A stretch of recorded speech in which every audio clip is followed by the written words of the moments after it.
Okay बघा start करूया आपण. Discharge by breach of contract is the point we are starting. You are going to make first point A, its meaning. Breach of contract means breaking of the obligation with the contract.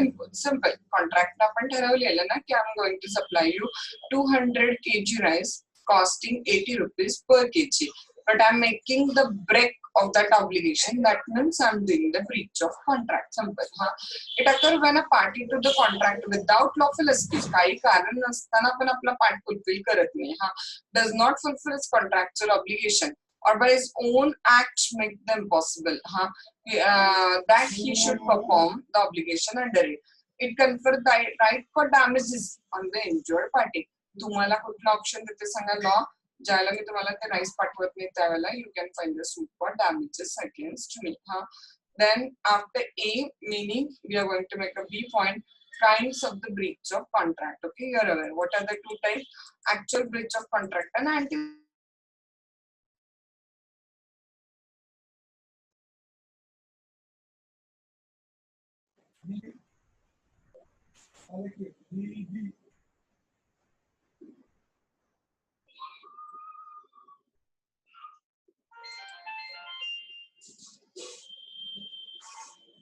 Okay, actual Breach of contract आणि दुसरा कुठला सांगा तर anticipatory breach of contract आहे. Actual Breach of contract मध्ये परत दोन गोष्टी होऊ शकतात. काय आता दोन गोष्टी होऊ शकतात म्हणजे काय तिथं बघा, at the time when the performance is due. म्हणजे ना मला तुम्हाला 5 बॅग ऑफ द वीट पाठवायचं होतं, मी तुम्हाला पाठवलं नाही, तर त्याला काय म्हणायचं सांगा, at the time when performance is due. आणि during the performance of contract म्हणजे मला तुम्हाला 5 बॅग वीट पाठवायच्या होत्या, 3 पाठवल्यात आणि 2 अजून पाठवल्या नाही, म्हणजे त्याला पण ऍक्च्युअल ब्रीचच म्हणायचं, कारण ड्यू डेटच्या दिवशी पाठवत नाहीये पण मध्येच परफॉर्मन्स थांबवलेला आहे, तर त्याला काय म्हणतात सांगा, तर ड्युरिंग असं कन्सिडर करतात. बघा, actual breach of contract occur when at the time when the performance is due, one party fail or refuses to perform its obligation under the contract. Okay, A agrees to deliver B a 5 bag of the wheat on the 1st Jan ला पाठवायचं. He does not deliver the wheat on that day. Simple. This is breach of काय सांगा तर contract आहे. Second point काय बघा, during the performance of the contract म्हणजे 3 पाठवलेले आहेत आणि 2 अजून थांबवलेले आहेत. Actual breach of contract also occur during the performance of contract. Performance चालू असताना मध्येच थांबवलाय. One party refuses or fail to perform its obligation under the contract. परत हे कसं असू शकते सांगा, एक्सप्रेस किंवा इम्प्लाइड असू शकते. म्हणजे सरळ कळवलं नो तर ते काय झालं सांगा, एक्सप्रेस रेप्युडिएशन म्हणतो आपण त्याला. when there has been some performance of the contract and one party by word or act refuses to continue the performance obligation, he in some essential respect the other party can treat the contract as no longer binding. आपण clearly कळवलं की मी काय perform करणार नाहीये, तर समोरच्या पार्टीवरती पण ते बाइंडिंग राहिलं नाही आणि he can sue for the breach of a contract साठी तो सूट फाईल करू शकेल तिथं. ओके, एक्झाम्पल बघा काय लिहिलंय, Cort versus Ambergate etcetera railway company. केसच्या नावाची अजिबात गरज नाही कारण individual broad question breach of contract येण्याची शक्यता कमी आहे. C contracted with the railway company to supply 3000 ton of the railway chair of a certain price. 3000 railway chair पाठवतो म्हणून राहिलं, 1787 पाठवल्या आणि मध्येच थांबवल्या. To be delivered in the installment after 1787 ton has been supplied, the railway company asks C to deliver no more. C can bring an action कशासाठी सांगा तर ब्रीच ऑफ कॉन्ट्रॅक्ट साठी. आता इम्प्लाइड रेप्युडिएशन कसं केलं जाऊ शकते बघा. if the party during the performance make by his own act complete performance of contract impossible. म्हणजे मला एक पिक्चर पेंट करायचं तर मी युएसएलाच निघून गेले, काय बोलले नाही काय नाही, पिक्चर पेंट करणार नाही सांगितलं नाही काही नाही, पण मी युएसएलाच निघून गेले, म्हणजे सरळ आहे ना इम्प्लाइड आहे मी कॉन्ट्रॅक्ट काय केलं सांगा तर ब्रीच केलं तिथं.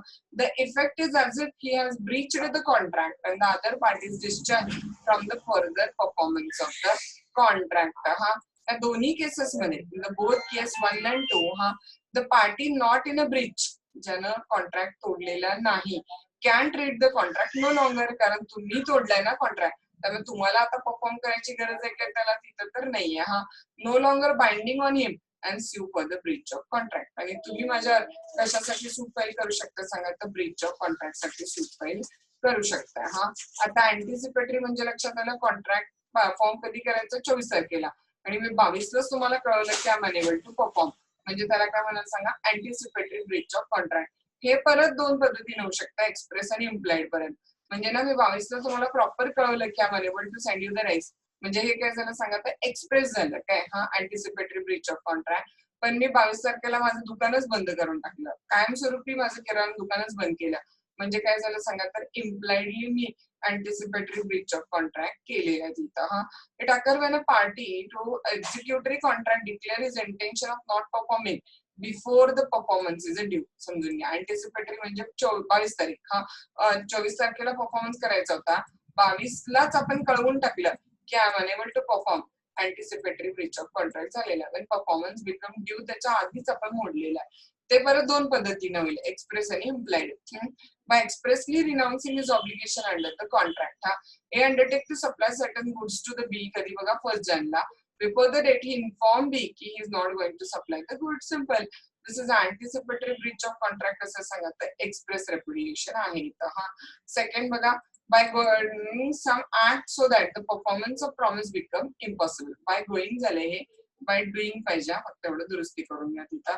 A promise to assign B within 7 years from the date of promise all his interest in the lease for a sum of $140. हा, 7 वर्षाच्या आत माझे सगळे इंटरेस्ट मी तुला असाइन करतो $140ला, पण 7 वर्षी यायच्या आधीच तो त्याचे सगळे इंटरेस्ट दुसऱ्याला देऊन टाकतो. हा, before the end of the 7 years he assigned his interest to the another person. This was anticipatory breach of contract कसं सांगा, implied repudiation ना झालेलं आहे. मग आता इथे सी पॉइंट करायचं, याच्यामध्ये ना राईट्स काय अवेलेबल आहेत बघा. The party not in a Breach, म्हणजे ज्यानं ब्रीच केलेलं नाहीये, ज्याच्यावर अन्याय झालेला ब्रीच ऑफ कॉन्ट्रॅक्ट ना, और aggrieved party in the anticipatory breach of contract have the following right. हा, मी तुम्हाला सांगितलेलं आहे, एक तर तुम्ही 24 तारखेपर्यंत वाट बघा, नाहीतर 22लाच माझ्यावर सूट फाईल करू शकता. हा, he can treat the contract as discharge so that absolved from the performance on the part of promise. 22लाच तुम्ही ट्रीट करा की कॉन्ट्रॅक्ट डिस्चार्ज झाला तिथं. हा, किंवा he can immediately take a legal action. 22लाच तुम्ही माझ्यावर ऍक्शन घेऊ शकता for the breach of contract or wait till the time the act was to be done. Anticipatory breach does not necessarily discharge the contract unless promisee chooses. हा, आपल्याला ठरवायचं आहे की आपल्याला कॉन्ट्रॅक्ट डिस्चार्ज करायचंय किंवा नाहीये तिथं.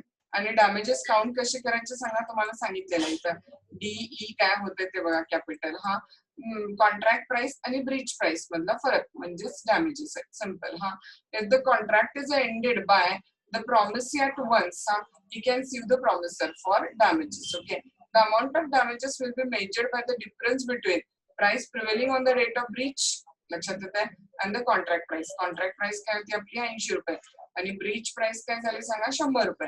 त्याला तुम्ही डॅमेजेस किती रुपयाने मागू शकणार सांगा, तर ₹20 मागणार.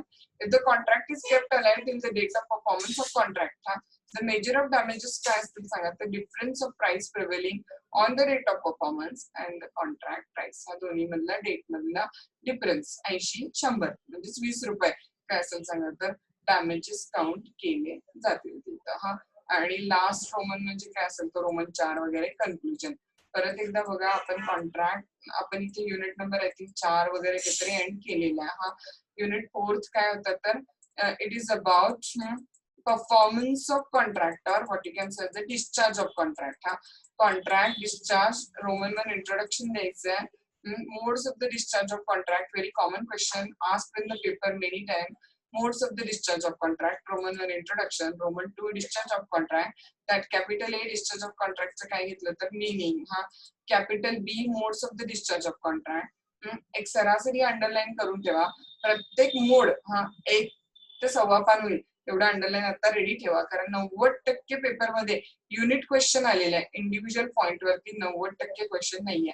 पण रेअर केस मध्ये बाय परफॉर्मन्स वरती सुट्टा क्वेश्चन येऊ शकतो, बाय इम्पॉसिबिलिटीवर सुट्टा क्वेश्चन येऊ शकतो, आणि बाय ब्रीच ऑफ कॉन्ट्रॅक्ट वरती सुट्टा क्वेश्चन येऊ शकतो. बाकी अग्रीमेंट कन्सेंटवर सुट्टा येणार नाही, लॅप्स ऑफ टाइम वर सुट्टा येणार नाही, बाय ऑपरेशन ऑफ लॉ वर सुट्टा येणार नाही. सुट्टा आला तर बाय परफॉर्मन्स, बाय इम्पॉसिबिलिटी त्याला तर डॉक्ट्रिन ऑफ फ्रस्ट्रेशन म्हणतात, किंवा ब्रीच ऑफ कॉन्ट्रॅक्ट, हे 3 सुट्टे आले तरी येऊ शकतात. ओके, तरी त्यामुळे आपण सुट्टे क्वेश्चन, शॉर्ट नोट दोन्ही अँगलला नोट्स मध्ये आपलं मटेरियल काय केलेलं आपण रेडी ठेवलेलं आहे. हा, आता आपला कॉन्ट्रॅक्ट काय झाला सांगा, तर कॉन्ट्रॅक्ट आपला डिस्चार्ज झालेला आहे, पण शेवटचा पॉइंट एक्झॅक्टली काय होता सांगा, तर कॉन्ट्रॅक्ट डिस्चार्ज होण्याचा वन ऑफ द मोड काय होता, ब्रीच ऑफ कॉन्ट्रॅक्ट होता. हा सो मग आपल्या पार्टीज पैकी एखाद्या पार्टीनं कॉन्ट्रॅक्ट ब्रीच केला तर दुसऱ्या पार्टीला काय असतील सांगा, तर रेमेडीज विल बी देअर. हा so next unit we will discuss will be of unit number 5, and that is remedies for the breach of contract is the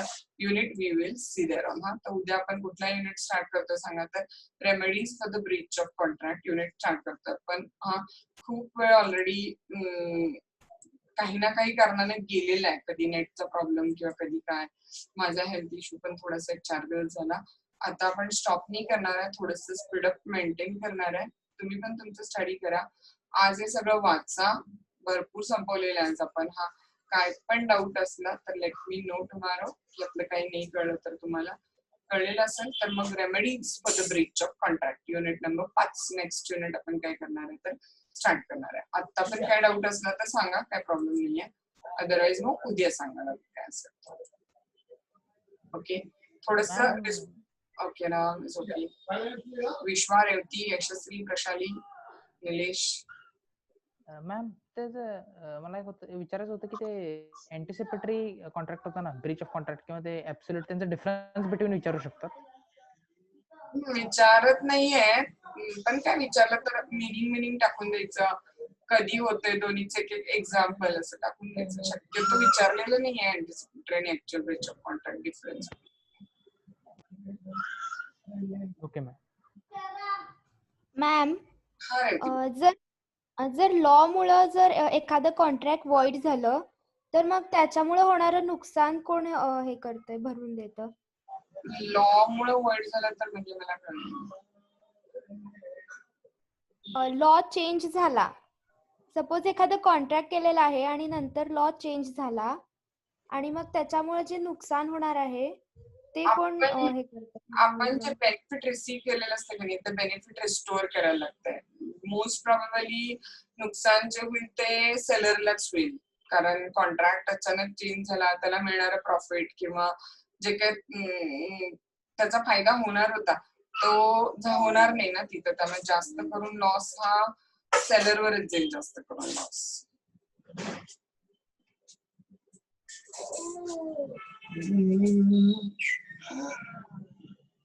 okay,